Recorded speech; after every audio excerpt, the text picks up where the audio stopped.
Hey everyone, it's me again. Today I'm gonna talk about a library book I just recently borrowed.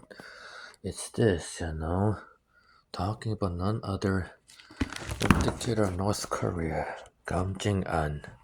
Now it's called The Great Successor, and his title is absolutely ridiculous. Called The Divinely Perfect Destiny of Brilliant Comrade Jong-un. Now obviously, if you follow North Korea, this is one of the most ridiculous things they ever did. Having him, with such grand titles. But then again, the same could be said for his father and grandfather. Anyway, this book was published 5 years ago in 2019, which means you can say it's outdated, but nevertheless, it's still a useful pack of information. After all, it is talking about a brief history of North Korea, under 300 pages, culminating in Kim Jong-un himself.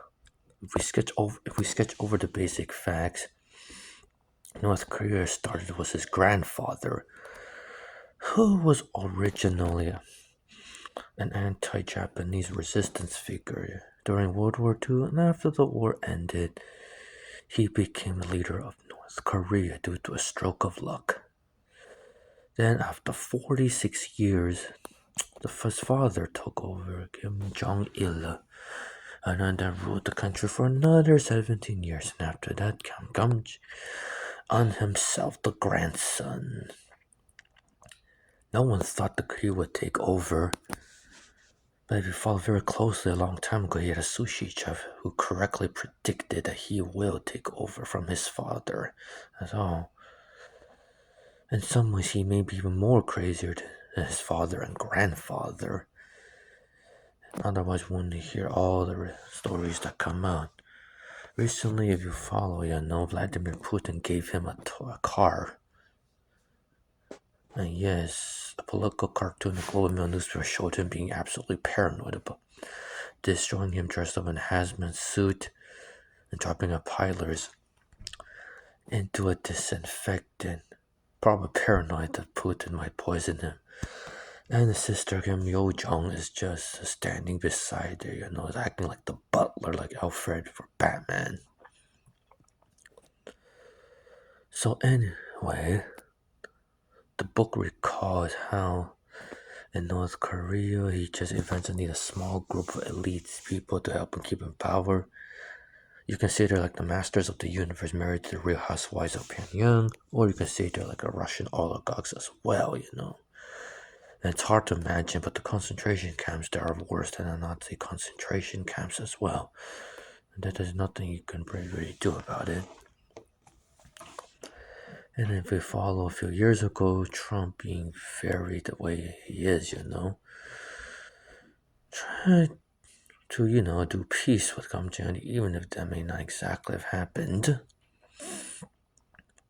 Still, or if you follow the news recently, they allow Russian tourists to visit North Korea. Otherwise, if you're in a new country, like say Canada, like here, like where I am right now, it's better that you don't go there at all. Absolutely not. Otherwise, end up like the American Otto Wamper, who God knows whatever happens to him. Anyway, the reason why they can last longer than the Soviet Union and China is probably because of the fact that it's a very tiny country. I mean, compared to the map, maintaining China or the Soviet Union, of course, will be far harder than maintain a tiny country like North Korea. You gotta wonder why their personnel code will go further than Mao Stalin.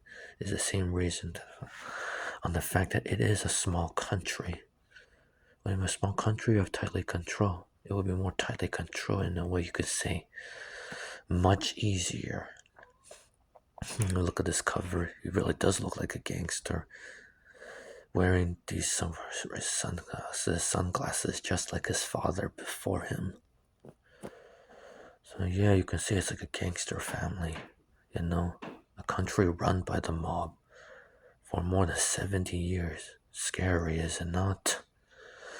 Oh, that's all I may want to talk about today. See you next time.